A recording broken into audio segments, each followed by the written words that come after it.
Kalugayan po at pagpapala po ang aking gustong ipahatid sa lahat po ng aking mga subscribers, followers at mga viewers. Ayan po. Kung hindi pa po kayo nakapag-subscribe dito sa ating channel na Birana Live Studio TV, mag-subscribe na po kayo dahil ang channel na ito, hindi lamang po kayo gaganda kung kayo ay nakapagpa-subscribe, gugwapo pa po kayo. At higit sa lahat, suswertihin pa po kayo. Katunayan, mamaya lamang pong alas 12 ng tanghali, i-upload ko po dyan yung ginanap pong pre-raffle draw na kung saan po mayroon pong dalawa tayong binubunot doon sa John Birana Vlogs na ang nagiging premyo po ay tig sa 10,000 piso. Ayan at ganun lamang po.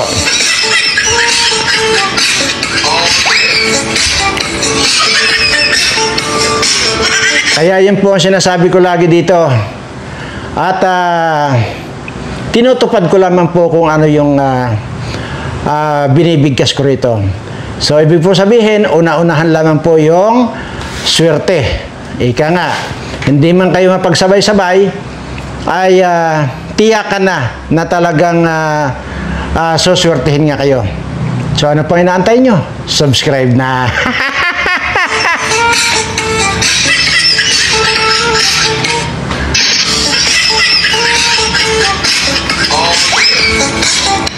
Ayan at bago po tayo mag-umpisa dito sa ating channel ay paalala ko lang po sa inyo, ano po, hindi naman po lingid sa inyong kalaman na napakarami na po nung mga tinamaan ng dingge. Ano po? Yan po. Hindi ko na po kailangan ipakita pa rito yung balita sa Channel 7. Alam ko naman, nabalitaan ninyo, napanood nyo yan. Grabe po ngayon, napakarami po ang mga tinamaan sa ng dingge. Katunayan ay nag-feedback rin po yung aking sekretary dyan sa Bulacan na doon din daw sa Bulacan ay may mga kapitbahay nga daw sila doon na tinabla na. Nakita nila na talagang kitang-kita na tinamaan ng dingge. Kaya yun po yung madalas kong sinasabi sa inyo, napakaingatan po ninyo yung inyong mga anak, maging kayo po, ingat po kayo. Pero mamaya na po natin ituloy yan dahil nga ang tatalakayin po natin dito ngayon yung tungkol po dito kay Gwen Garcia. Ito naman po ay kilalang kilala nyo ito na siya po ay ilang dekada na po, 2 dekada na daging gobernador dyan sa Cebu. At sa 2 dekada ay talagang master na niya kung papaano ang gumawa ng mga illegal. At ngayon nga po ay pilit na hinuhukay ng bagong nakaupong gobernador na si Pambaric 4 yung mga dokumento. Pero wala po, sinira na po ni Gwen Garcia. Ito pong Gwen Garcia, kung inyo pong natatandaan, ito po ay tinaguri ang aswang ng Cebu.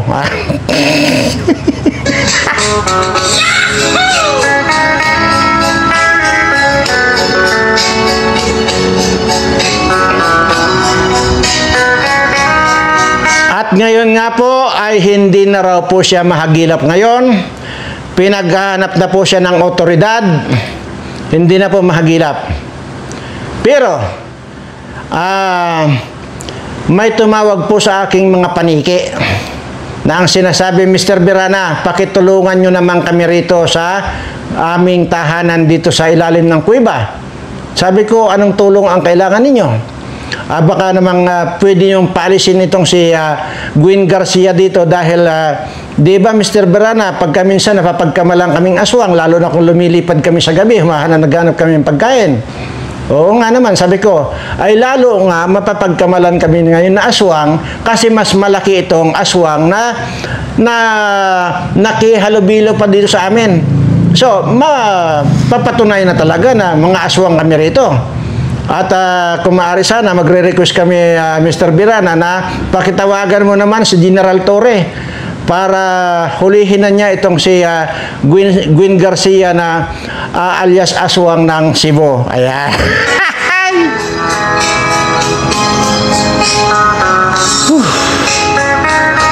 Masakit sa dibdib.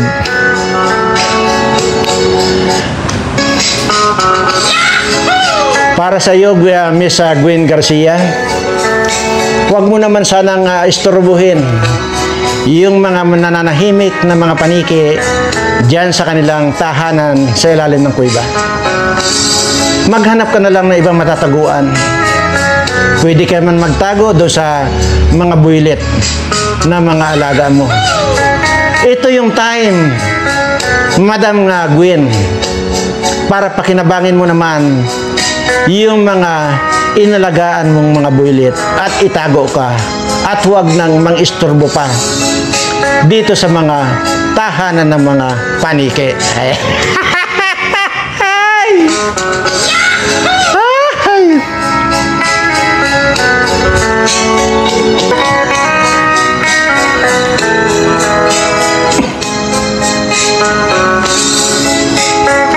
Kaya yun po ang kasabihan na mayroon pong hangganan talaga. Hindi po lahat ng nasa kapangyarihan ay mananatiling nandyan sa kapangyarihan. Kagaya po nito. Itong si Gwen Garcia talagang siga yan sa Cebu. Ang napakaraming kaso pero tingnan nyo, hindi, baka ngayon pa lang. Dahil ngayon ay hindi na mahagilap at sisiguraduhin na nila na ikukulong na raw nila ito. Una, may warrant of arrest na po galing sa HSBC. Yan po yung Hong Kong Shanghai Bank. HSBC. Hong Kong HSBC. Yan. So, $billion po ang utang nito. Tapos yun pong mga ayon dito sa ating bagong gobernador na bagong nanalo na si Pam Barik 4 ay napakarami po palang anomalya ito si Gwen Garcia.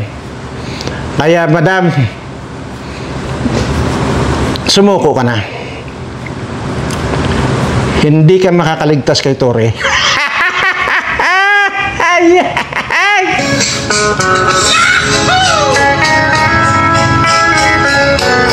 Ay, masakit sa dibdib.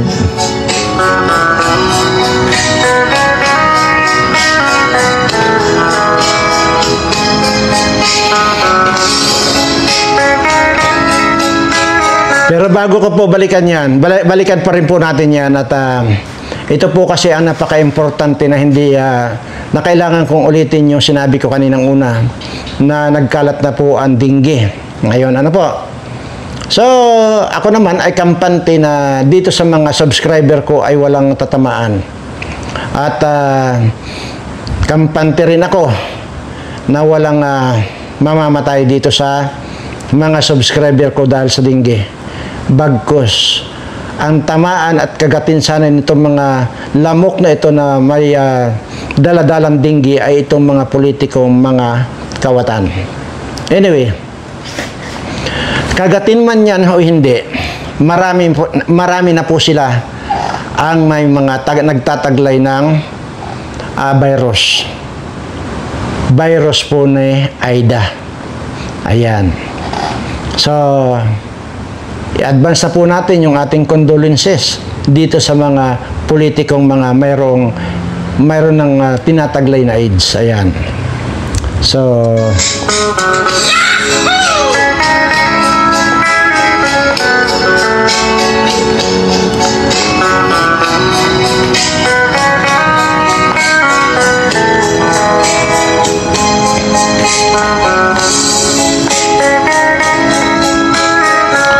grabe ano? Imaginin mo yung dekada na pamamalagi ni Gwen Garcia ngayon ay nagtapos na rin yung kawalang hiya nitong aswang na ito. So, tingnan nyo naman ang kwan. Dati nga yan, nung tinitingnan ko yan, sabi ko bang kukulang ba ito si Garcia o manghuhula? Kasi karamihan sa mga manghuhula, maninipis yung bibig. at saka yung mga mangkukulam ay karamihan sa kanila maninipis yung bibig. So napaghanalaan ko yan dati na either mangkukulam o huhula. Pero yung pala maninipsip. Ano sinisip-sip? Aba naman, baka naman wala kayong balita. Nako, ay ako, taga rito ako sa Mindoro. Pero napakalayo yung agwat ng Cebu saka dito sa Mindoro. Pero mayroon akong alam dyan na yan pala ay mayroon 3 binilhan ng bahay, binilhan ng motorsiklo, binilhan ng kotse. Yan po yung mga kabataan na wala pang kamuang-muang.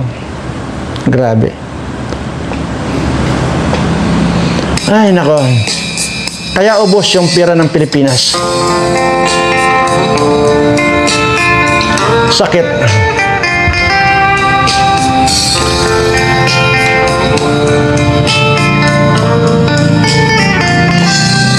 Kung ikaw noon ay nagpasasa sa kaligayahan, ngayon naman ay magdurusa ka sa matinding kalungkutan.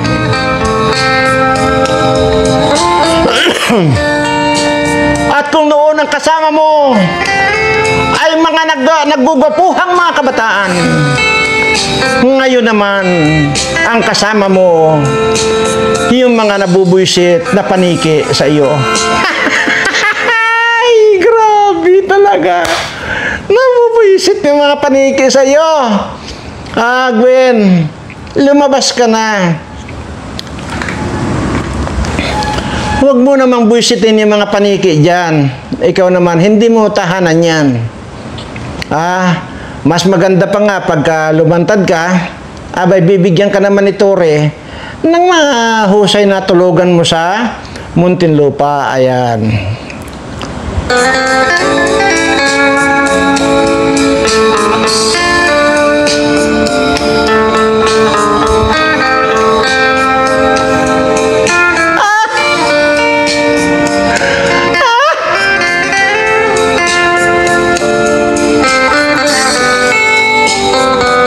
Dati, pag ikaw ay nakahiga sa iyong kama, ang tanging halinghing mo lang, bilisan mo, bilisan mo, bilisan mo pa. Ngayon, iba na yung reaction mo ngayon dahil sa tuwing magliliparan yung mga paniki, at magdadaanan yung mga daga.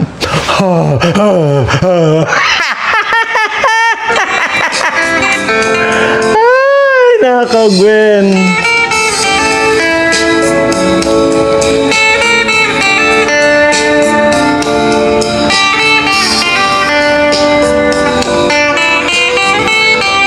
Ayan, kaya kayong mga politiko, huwag kayong masyadong huwag kayong masyadong greedy. Kaya napakarami yung mga nagdudusa na mga kababayan natin dahil sa inyo. Dahil sa mga pagiging kawatan ninyo. Pero lahat yan, sabi ko nga, magtatapos din. Magtatapos lahat yan. Kagaya nito. Imaginin mo, napakaraming anomalya na nadiskubre nung bagong halal na gobernador ng Cebu na si Pambaric 4. Grabe. Kaya sabi ko nga sa inyo yan yung mga mayayaman, mga milyonaryo. Yung anak nito na tourism secretary. Mayroon daw diyan sa Cebu na pinakasikat na subdivision. Alam niyo po ba yung bahay? 300 million yung halaga ng bahay. Tapos napakarami na mga hirap na hirap sa buhay diyan sa Cebu. Nung kailan, nandyan ako, nakarating kasi ako diyan sa Guadalupe, Cebu. Tapos tumawid pa kami dati ng yung Sapang Dako. yung sabi nila, sapang dako. Yan. Ibig sabihin, yung malaki daw na sapa. Tumawid kami doon. Yan po, ay hindi ko lang alam yung barangay niyan. Basta sa Guadalupe po yan. At pagtawid po doon sa sapang dako, dyan po yung napakarami nating mga kababayan ang hirap na hirap sa buhay. Kaya po alam na alam ko yung sinasabi ko dahil hindi naman po ako rito magsasabi kung hindi ko nakita, hindi ko na-witness mismo ng sarili ko. At hindi ko mismo napuntahan at binigyan ng tulong yung mga residente dyan. Yan po. Napakarami po dyan. Ang Madi mo pan po yan para bulubundukin po yan. Laki, napakalalim po yan sa pangdako na yan. Diyan din ang daan po yan. Hindi ko lang po alam ngayon kung mayroon ng tulay ngayon. Paki-comment nga po dyan sa mga taga Cebu ngayon, lalo na kung malapit kayo sa Guadalupe, kung mayroon na po bang tulay. Yung dito, Guadalupe, tapos banda-banda roon, sa kailan ng tricycle, yun na yung sapang dako. Dati kasi yan, tumawid kami dyan doon sa mismong ilalim, ilog mismo. Yung time na yon, kaunti lang ang tubig. Pero yan daw ay talagang, kung daw talaga yan, rumaragasa daw lalo na raw kung may bagyo. Hindi ko lang po alam kung mayroon ng tulay ngayon. Diyan po yung sinasabi ko, napakarami po nating kababayan dyan ang gutom na gutom. Tapos itong governor ninyo, na ito si Gwen Garcia, nagpasasa ng puro illegalan. Napakaraming illegal na ginawa. So ngayon ay yun na po. At nagtatago na po ngayon at hindi na mahagilap. Ayan. So, pangsamantala at may mga topic pa po tayo.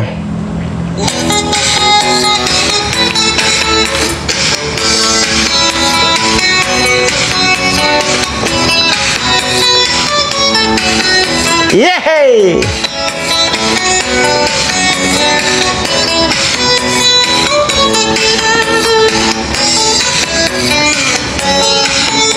Ayan, at grabe ano? At yung mga nangyayari dito sa atin, puro ang mababalitaan, puro yung mga pangungurakot, puro ang mababalitaan natin, mga kailigalan nito mga politikong ito. Tingnan nyo. Sobra. Talaga naman. Ba't kaya hindi pa magkandamata itong mga ito? At kagaya nito, may dinggi. Baka naman ito si Wakwak ay madinggi na doon sa kuibang pinagtataguan niya ngayon. Bagay marami mapapagtaguan dyan. Diyan lang, pumunta lang siya dyan sa may sinasabi ko dyan sa sapang dako na yan. Magpahukay lang siya doon sa builit niya kwando sa gilid. Hindi na may makikita doon. Bay, nakakatakot po yung sapang dako na yan. Magpahukay siya dyan, doon na siya magtago. Tapos maglagay na lang siya ng kulambo para hindi siya madinggi. Pero dapat lang madinggi na kayo mga putang anan yung mga politiko, mga kawatan. Pare-pareho kayo. So, stop na po tayo.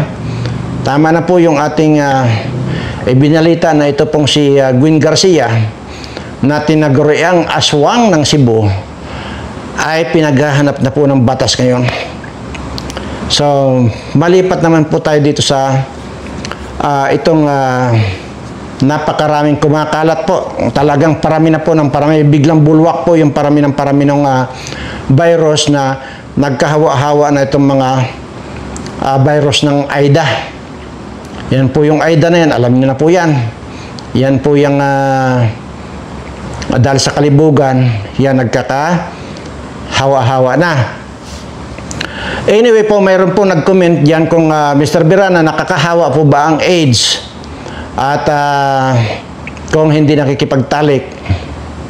At kung halimbawa doon lang sa kung kayo ay nag-uusap-usap lang or nakakahawa po ba yan? Hindi po. hindi po nakakahawa ang AIDS maliban na lang halimbawa natin, ikaw ay nakipagtalik. Yan po ang number 1. Kagaya nitong kwan, ang asawa politiko, na sikat na politiko ito, na kung nagsasalita para nagtutula at nagawang magpatira sa iba yung kanyang asawa, abay malamang po ito may AIDS na rin po ito.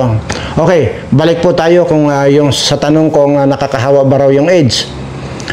Maliban lang po kung yan ay nakipag-sex, ayan po ay pwede talaga, yun po yung number 1 na nakakahawa. Ngayon po, doon po sa inyong pag-uusap, nakakahawa po ba ang AIDS? Hindi po. Ang nakakahawa po, halimbawa, pero imposible naman mangyari ito. Halimbawa, may toothbrush siya, tapos toothbrush mo, ginamit. Tapos mayroong yung nagbi-bleed yung gum mo, halimbawa, pag nagtutoothbrush ka, yun po ang possible po na mahawa kayo. O di kaya kung ano po yung ano pang mga sugat-sugat na kanyo, at yun po mga ganun. Pero ang main talaga ay pagka nakipagtalik lang po. Ganun lang. At hindi po makakahawa yung kwan lang, yung usap-usap lang kayo, hindi po. Hindi po yung kagaya ng yung COVID-19 dati na kahit na malayo ang agwat natin, nag-usap tayo at nagkataon na yung paghinga ng kausap mo, pag sinabayan ng buka ng bibig mo, sinabayan ng hangin, yan po yan. At napakadali po yung virus ng COVID-19. Pero po ito yung sinasabi kong inaasahan at darating ito pong mas matindi pa po sa COVID-19. Wala pa po yung mga dinggi-dinggi na yan. Bagamat libong taon, libong bilang na po. 1,000 na po, mga 100,000 na ba yung sinabi kagabi sa Channel 7? Mahigit na po, basta mga higit 100,000 na po ang apektado po ng dinggi ngayon. At marami na rin daw po yung namamatay. Ayon po yan sa Channel 7 na balita kagabi. So yun, at parami pa rin po ng parami. Kaya po mga subscriber ko, ingat po kayo. Dahil yan pong dinggi na yan ay talagang kayang-kaya kang patayin. At kasi ang kwan po niyan, ang birada po niyan, pagka ikaw ay nakagat niya na may dalang dinggi, napakabilis po bumaba yung tinatawag nilang leaflets, ano yun. So yun po. So pagka bumaba po yun, yung kwan yun, ay mamamatay ka pag hindi ka naagapan ng doktor. Yun po yan. Basta po nakakamatay. Hindi po dahil dinggi-dinggi lang yan. Delikado po yan. Mas matindi pa po yan. Talagang on the spot, mamatay ka. Pagka 2 araw lang, 3 araw, pagka nilagnat ka, kung ano ba, nag-butlig ka na o ano, 3 araw lang, posible ka na mamatay. Kung hindi ka maagapan. Kaya po mga subscriber ko, lalo na dito sa mga subscriber ko talaga pag nakaramdam na po kayo ng paglagnat or pag sakit, halimbawa kung ano man, basta ano man ang nararamdaman nyo, so good na po agad kayo sa doktor. So good na agad kayo sa doktor. Huwag nyo na pong antay na, baka ito, lagnat lang to, akon lang to. Bukas ito, wala na, inuman ko lang ng Biogesic to, bukas wala na. Huwag po. Basta kakaiba na po. At yung inyong naramdaman, diretso na po kayo sa doktor. Huwag na po kayo magpatumpik-tumpik. Huwag na po kayo magbabaka sakali. Yan po yung suggest ko sa inyo. Dahil ang sinasabi ko po rito, ayaw ko po mabalitaan na kahit isa sa mga subscriber ko ang namatay dahil lamang dyan. Kaya nga, panay-panay yung aking mga paalala sa inyo. At dito naman po tayo sa AIDS. Ay kumpirmado po na napakaraming politiko sa mga congressman ang may mga alaga na AIDA. At ibig sabihin, yan naman pong AIDS, hindi ka naman basta-basta mamamatay. Unti-unti naman po yan. At lalasonin yung dugo mo. Yun na po yung pagka diniagnose ng doktor yan, yun po yung tinatawag nila na cancer sa dugo, yan na po yan. So mayroon na po yung nagsasabi na kung malala na yung virus sa dugo mo, yan na po yung sinasabi nilang stage 4 na. Yan po, hindi po kagaya ng dengue na ilang araw lang pag napabayaan mo yung mamamatay ka. Yung AIDS po, hindi. Pero, hindi na po, wala na po, nandiyan na po sa dugo mo yan. Hindi na po maalis yan. At, kahit wala pa po rito sa Pilipinas yung talagang nagpagaling talaga ng AIDS. Wala pa po. Kaya, ibig sabihin, ang kwan kasi dito, ang pinakamahabang termino, kumbaga, halimbawa, kung ngayon ka lang tinablan ng AIDS, kung ngayon lang ngayon ka lang na-diagnose, halimbawa, ngayon lang, ang talagang kwan pa po yan, ang talagang mag-a-activate po ng malala na yan in 5 years time pa po yan. 5 years na po mag-activate yan. Pero nandiyan na po yan. Ngayon, ang problema po kasi dito ngayon, kaya ngayon pagpunta mo sa doktor, na-detect agad nila, antimano sasabihin lang stage 4 ka, papaano nga po, hindi po talaga nadidetect yan sa una. Hindi po nadidetect yan sa una. Kaya ma-detect na lang po yan, stage 4 ka na. So, ano pang tsansa mo? Di ba may nagpatotoo na noong nag-positive daw siya ay mayroon siyang iniinom na gamot na yon. Hanggang kung lang po yun, pang-maintain lang po yun. Kumbaga, maintenance lang yun. Para lang nagmi-maintenance ka ng walang pagkakaiba yun sa diabetes na nag-i-injection ka lang ng insulin, okay na, ganun lang. Pero ang ito pong AIDS na ito, yung sinasabi yung gamot na yun, sinasabi yung tinitake niya, pero hindi po ibig sabihin yun na gumaling na siya, nandoon pa rin po. Ibig sabihin na nami-maintain lang niya. Hindi yung umaarangkada na hanggang mamatay ka na. Yun po yun. So, napakarami po din sa ating mga politiko ang mayroong mga AIDS na yun. Napakarami. At base dito sa aking napag-alaman kahapon lang, di niyo po ba natatandaan yung sinasabi ko, meron din po tayong kilala dyan. At dyan sa loob. Kaya, siyempre, ayoko namang sabihin dito dahil unang-una, talagang bulgaran din ako dito. Pero ayoko naman ipahabak yung kaibigan ko dyan na nandyan. At una, hindi na magbibigay sa akin ng informasyon yan kung di-disclose ko yung mga pangalan nila. Marami po yan, kaibigan tayo dyan. Ngayon, yun pong sinasabi ko rito naman na napagaling ko nung stage 4 na yun, napagaling ko at ngayon nga ay totally negative na. Ay, well, kung lang naman yun. Hindi po ako doktor, hindi rin po ako manggagamot. Hindi po, wala po. Hindi ako doktor, hindi rin ako albularyo, hindi rin ako kung ano-ano pang manggagamot dyan, hindi po. Sa akin lang po, base lang po doon sa kalaman ko. Kagaya lang po, nung ay tinuro kong kalamansi at saka sili sa inyo, ganun lang po kasimple. Noon pong COVID-19, may tinuro lang po ako dyan dati. Doon sa Facebook live ko dati, daldal ako ng daldal. Mga followers ko, sabi ko, dami kong followers no sa Facebook ko pa dati, Facebook account ko. Pag lumabas po kayo, magnata lang po kayo ng usbong ng sampalok. O, ayun. Awa ng Diyos yung mga sumunod sa akin, no, kahit na nangati yung lalamunan na hindi na naranasan, kahit na nakikipaghalubilo sila sa mga tao nung time na yun.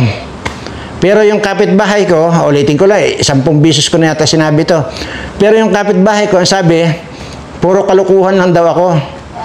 Dahil doon sa usbong ng sampalok na ngangatain lang na itinuro ko para hindi pasukin ng virus yung system natin or respiratory natin.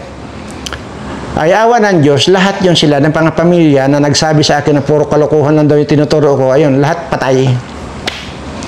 At pwede ko pong ituro yung bahay nila rito. At yung kasing iba rito, sinunog na. Yung mga bahay nito, pamilya talaga lahat, pamilya, lahat patay. Yung iba sinunog na, yung iba naman kasi concrete naman, nandun na. Pero mawala na mga bubong-bubong niya, sunog na. Yung iba, kaya hindi pa nagigiba yung mga ano to. Lahat yung nagsabi sa akin na kalukuhan ko lang daw, lahat ng pamilya niya, patay lahat. Ngayon na naman, dahil dito sa nagbabadyaan ako, virus na ito na actually nasabi na po yan na may balita na po yan, ha? Pinakita ko na dito yung balita sa Channel 7 na umusbong na naman daw yung COVID-19 na mas matindi sa COVID-19. Pero hindi pa talaga nagbo-boom ng masyado. Dahil nasa Thailand, nasa Hong Kong at saka nasa Singapore. Ngayon, ay papaano kung mag-boom yun dito sa Pilipinas? Magla-lockdown na naman. So, kaya po, pag nangyari yun, ay yung pinakamabisa naman po dyan, ay yung kalamansi at saka sili. Kung gusto niyo pong malaman yung proseso ng kalamansi at saka sili, nandyan po yan sa thumbnail. I-roll nyo lang po ito, nasa thumbnail yung kalamansi at saka sili. Nakalagay naman doon. Yun ang panoorin nyo at dinemo ko po dito with the rice cooker, ha? Kung paano mag-extract tayo noong tawag dito. Yung evaporation or nag-evaporate na tubig na yun ang kukuliktahin natin at yun ang gagamitin natin. Anyway, nandiyan naman yan. So, yun po. At dito nga sa kaibigan kong congressman, Mr. Birana, may mga kaibigan din ako na alam ko na positive na sila sa sinabi sa akin ang pangalan. At medyo talagang kita na raw sa katawan niya, nagmamanifest na raw sa katawan niya yung epekto nung AIDS. Baka naman makaibigan ko rin yun, Mr. Birana, sabing ganyan. Pwede ba? Alam ko, kayang-kaya mo yun na tanggalin yung virus na yan. Alam ko na mapapagaling mo yan kung yan lang mga AIDS na yan. Sabi ko, sino ba yan? Sinabi sa akin yung pangalan. Yun pa naman yung mga kinaaasaran ko. Sabi ko, sorry, magdusa sila. Unang-una, nagpasarap na sila sa buhay. Nagpasarap ng mga bilat ng mga bata na yan, na mga pinagbabayaran nila at ang mga ginamit lang pangbayad yan sa mga bata na yan, ay itong pira ng bayan na ngayon ang nagsasuffer ngayon itong mga kababayan ko. So, tama lang yun sa kanila. Sabi ko, hayaan natin yan. Una, wala akong kakayanan na manggamot kasi hindi ako doktor, hindi rin ako albularyo. Kaya wala, tablado sa akin yung mga yan. Pili yung aking pwedeng pagalingin. Ganun lamang po ka simpleng usapin. Alam ko na na isa ring kawatan ng congressman na ito, bakit ko pagagalingin? Di hayaan ko na magdusa siya sa kanyang pagiging sugapa sa bilat. Ganun lang yun. Anyway, mahaba na po tayo masyado dahil basta po, balikan natin yung ating title. Ito pong si Gwin Garcia ay pinaghahanap na po ng batas, hindi na po mahagilap. At ayon din sa ating mga nakalap, ay kasama na po niya ngayon yung mga paniki sa loob ng kuiba. Maraming salamat po at pagpalain nawa kayo ng ating pong may kapal. Ang swerte nawa ay bigay na sa inyo ng ating Panginoon. Maraming salamat at mahal na mahal ko po kayong lahat.